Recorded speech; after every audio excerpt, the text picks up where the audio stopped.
diagnostic imaging review, final exam, and VT&E review.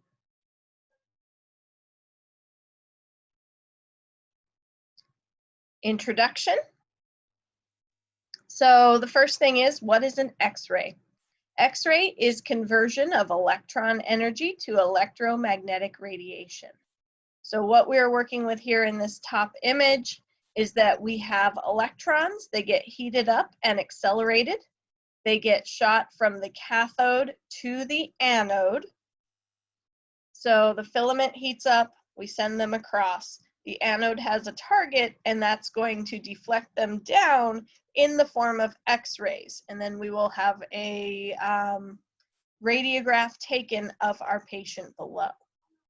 Wavelength, the distance from one peak to the next peak. And so note here in the bottom image, we have a longer wavelength on the right-hand side, and on the left-hand side, we have a shorter wavelength, where the distance from peak to peak will vary. The longer wavelengths are considered safer. The shorter wavelengths are considered more dangerous. The X-ray tube, so inside the head of the X-ray, the tube has two ends. The cathode is where everything begins, and this is going to be the negatively charged side. It is going to boil off the electrons, heat them up. They get very excited, start buzzing around, and it focuses them towards the anode target. Inside the cathode, we have the focusing cup, and inside the focusing cup, we have the filament. That's where we heat up the electrons and send them across from the cathode to the anode.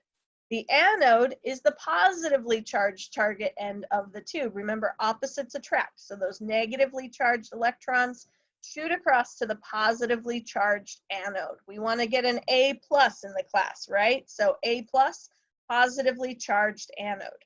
The anode disc, we have the target there, and then the target is going to deflect down through the windows and onto our patient, where we get the radiation being formed. We also will have the rotor on the anode. Some of our rotors will move, some of our rotors will be stationary.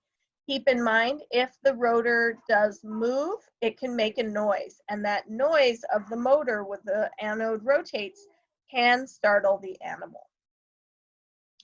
Our X-ray machine anatomy. So we start out with that cathode. Inside the cathode is the focusing cup, and the filament is inside that focusing cup. That is where our electrons heat up, and the electron stream is going to shoot across to the tungsten target of the anode. So it goes across to the anode. From the anode, it becomes our useful beam, our useful X-ray beam. We also have the copper bar in there as anatomy, and the glass envelope.